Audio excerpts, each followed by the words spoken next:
ಸ್ಯಾಟ್ಸ್ ಆ್ಯಪ್ನ ಮೂಲಕ ಮಕ್ಕಳ ಡೈಲಿ ಅಟೆಂಡೆನ್ಸನ್ನು ಹೇಗೆ ಹಾಕೋದು ಅಂತ ತಿಳ್ಕೊಳ್ಳುವ. ಇಲ್ಲಿ ಸ್ಟೂಡೆಂಟ್ ಅಟೆಂಡೆನ್ಸ್ ಅಂತ ಇದೆ ನೋಡಿ, ಅದನ್ನು ಕ್ಲಿಕ್ ಮಾಡಿದಾಗ ಕ್ಲಾಸ್ ತೋರಿಸುತ್ತೆ. 1 to 7th ಅಥವಾ ಲೋವರ್ ಪ್ರೈಮರಿ ಆದರೆ 1 to 5th ವರೆಗೂ ಕ್ಲಾಸ್ ತೋರಿಸುತ್ತೆ. ನಾವಿಲ್ಲಿ ಈ ಶೈಕ್ಷಣಿಕ ವರ್ಷದ ಪ್ರಾರಂಭವಾದ ಕಾರಣ ಇನ್ನೂ ಫಸ್ಟ್ ಸ್ಟ್ಯಾಂಡರ್ಡ್ ಸ್ಟೂಡೆಂಟ್ಸನ್ನು ಎನ್ರೋಲ್ ಮಾಡದೇ ಇದ್ದಕ್ಕೆ ಇಲ್ಲಿ ಸೆಕೆಂಡ್ ಸ್ಟ್ಯಾಂಡರ್ಡ್ ನಮಗೆ ಇಲ್ಲಿ ಶೋ ಆಗ್ತಾ ಇದೆ.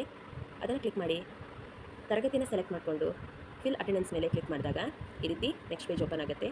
ಎಲ್ಲ ಮಕ್ಕಳು ಬಂದಿದ್ದರೆ ಆಲ್ ಪ್ರೆಸೆಂಟ್ ಆಗಿದ್ದರೆ ಇಲ್ಲಿರುವಂಥ ಈ ಬಾಕ್ಸ್ನ ಕ್ಲಿಕ್ ಮಾಡಿ ಹಾಗೂ ಮೀಲ್ ಮತ್ತು ಮಿಲ್ಕ್ನ ಮೇಲೆ ಕ್ಲಿಕ್ ಮಾಡಬೇಕು.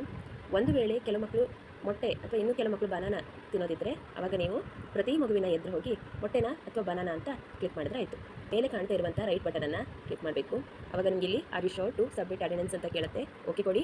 ಎಲ್ಲ ತರಗತಿ ಅಟೆಂಡೆನ್ಸನ್ನು ಫಿಲ್ ಮಾಡಿದ ಮೇಲೆ ನಿಮಗೆ ಇಲ್ಲಿ ಬೆಲ್ ಐಕಾನ್ ಇದೆ ನೋಡಿ, ಅಲ್ಲೇ ಪಕ್ಕದಲ್ಲಿರುವಂಥ 3 ಡಾಟ್ಸ್ನ ಮೇಲೆ ಕ್ಲಿಕ್ ಮಾಡಿದಾಗ ಸಿಂಕ್ ಡಾಟಾ ಅಂತ ಕೇಳುತ್ತೆ. ಅದನ್ನು ಕ್ಲಿಕ್ ಮಾಡಿ ಸ್ಟೂಡೆಂಟ್ ಡೈಲಿ ಅಟೆಂಡೆನ್ಸ್ ಹಾಗೂ ಟೀಚರ್ಸ್ ಡೈಲಿ ಅಟೆಂಡೆನ್ಸ್ನ ಮೇಲೆ ಕ್ಲಿಕ್ ಮಾಡಿ ನೆಕ್ಸ್ಟ್ ಇಲ್ಲಿ ಅಪ್ಲೋಡ್ ಡಾಟಾ ಅಂತ ಇದೆ ನೋಡಿ, ಅದನ್ನು ಕ್ಲಿಕ್ ಮಾಡಿದಾಗ ಸಿಂಕ್ ಡನ್ ಅಂತ ತೋರಿಸುತ್ತೆ.